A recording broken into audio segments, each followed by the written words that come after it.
আল্লাহ যে আশা নিয়ে আমাদেরকে হিদায়াত দিয়েছেন, যে আশা নিয়ে আমাদেরকে তাকওয়া দিয়েছেন, যে ঈমান দিয়েছেন, তার যথাযথ ব্যবহার যদি না করি, আল্লাহর সাথে গাদ্দারি করা ছাড়া আর কোনো বিকল্প আমাদের মধ্যে থাকবে না।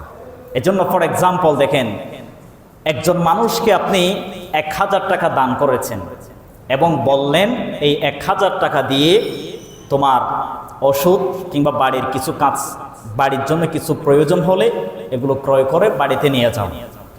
এখন সে 1000 টাকা দিয়ে ওষুধও কিনল না, বাড়ির জন্য কিছুই ক্রয় করল না, 100 টাকা অহেতুক অন্যায় কাজে ব্যয় করে ফেলল।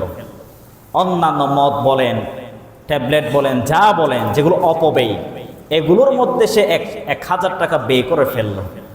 এখন যে লোকটি তাকে 1000 টাকা দিয়েছে, সে যদি এটা বুঝতে পারে, জানে তাকে যেই আশা নিয়ে আমি 1000 টাকা দান করেছিলাম, ওই 1000 টাকা যথাযথ সে ব্যবহার করে নাই। ওষুধের প্রয়োজন ছিল, ক্রয় করে নাই। বাড়ির কিছু বাজারের প্রয়োজন ছিল, ক্রয় করে নাই। বরং এই 1000 টাকা সে অন্যায় পথে ব্যয় করে ফেলল। তখন ওই মানুষটা তার প্রতি সন্তুষ্ট হবেন নাকি অসন্তুষ্ট হবেন? বলেন, অসন্তুষ্ট হবেন। এবং সে যদি আবার আরেক দিন তার থেকে যদি কিছু চায় যে আমাকে 1000 টাকা দেন, সে কখনো দিবে?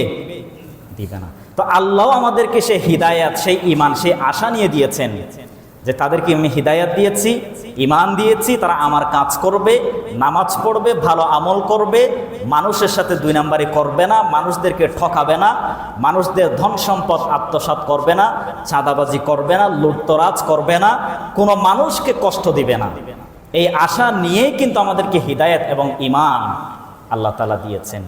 এখন সেগুলো যদি যথাযথ ব্যবহার না করে আমাদের এই অপব্যয়, অন্যায় পথে আমাদের জীবনটা যদি বিসর্জন দিয়ে দেই, আমাদের ঈমানটা যদি এখানে বিকৃত করে দেই, আমাদের হিদায়াত যদি অন্যায় পথে বিক্রয় করে দেই, আল্লাহ তাআলার কাছে যদি আমরা আর কিছু চাই কিংবা জান্নাতের আশা আকাঙ্ক্ষা করি, ভালো অবস্থানের আশা আকাঙ্ক্ষা করি, আল্লাহ তাআলা আমাদেরকে কি কখনো দিবেন?